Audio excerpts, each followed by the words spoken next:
Season 2, let's go! Finally, the big update everyone's been waiting for is here. So for anyone who hasn't heard about it yet, I'm gonna sum it up. Let's start with the most important thing, Estelle's boob! Yeah, that's right, this event is summer themed even though we are already at the end of August. And of course, what's better for a summer event than new summer skins for 5 characters? Well, it was a trick question. The answer is an entire visual novel minigame with all of them. So get ready, because you can simp for Estelle, get stepped on by Asher, hit the greedy with X, or jump on the Dubu copter. But nobody knows this anyway, because I'm probably the only one who isn't skipping the dialogues. Seriously people, stop skipping the dialogues! Okay, so maybe you don't care about the visual novel event, and you're just curious to see what you can get in this new season. Well, Odyssey's got you covered too. The battle pass has so much new stuff. All the nameplates look really good, Finii is sure to make anyone in the game tilt, Zentaro crying is extremely relatable, and the runes emote is kinda sad. Oh, also Zentaro finally has a skin. Now we're only missing Finii, and Octavia, and Vice. Oh, and Rasmus. Why the fuck is Rasmus still missing a skin? Well, anyway, it's time to talk about the actual game. The gameplay part of these patch notes was a bit shorter than normal. Basically, they gave more stagger to all strikers to counter the damage meta, which is also an indirect buff to these awakenings, so maybe remember that when you see bulk up. They buffed Finii and Luna, which I don't really get, they seemed fine to me. Especially Luna, seriously, it seems like they've been buffing her non-stop. They also buffed Juno, which I don't really mind that much right now, but I know a lot of people hate her, so I don't know what's out maybe.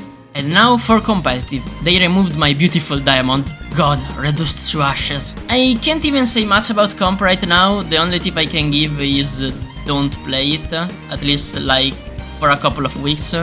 Because that matchmaking right now isn't the best. If you don't mind, you can try playing it, but if you were a low elo player in season 1, you're not gonna get far right now. You should probably just wait until ranks get a bit more stable. But all of this doesn't matter. For you see, this season we managed to trick Odyssey. Yeah, this time the community managed to obtain something, and that something is the Sonii salute.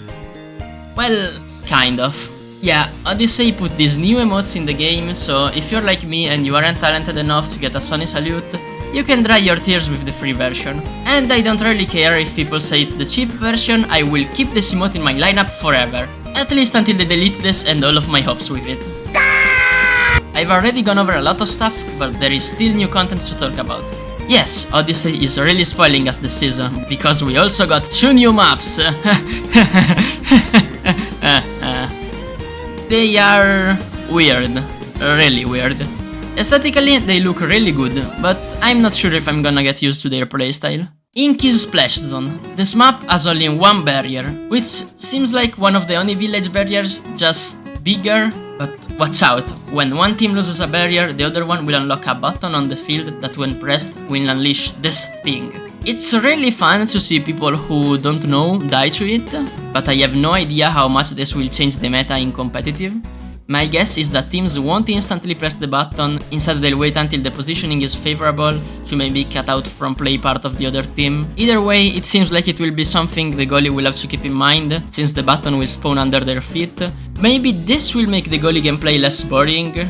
Yeah, I said it, playing goalie is boring, fight me, I don't care.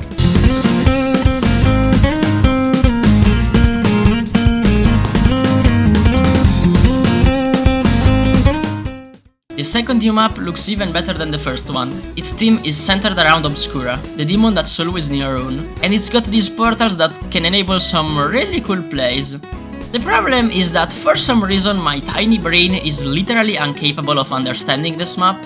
I don't know why, but keeping track of the core going through portals feels extremely hard for me. Okay, I've been avoiding this for the whole video. Everyone already knows him. Kazan, the new striker. Odyssey now presenting Crazy Psychopath 2, Electric Boogaloo. With 2 forms and double the cooldowns available, the striker is already looking like a huge problem for squishy characters. And for people like me, who already hated playing against Juliette. Gameplay aside, the character is amazing, and if you like the brawler playstyle and have a decent playtime on this game, you should consider trying him out, since he's really fun.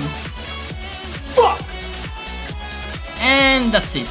This has been my experience and thoughts about the new season, and oh, I almost forgot the most important part of this update. Yeah, even after all of this, there is something even better than everything I've said. All combined.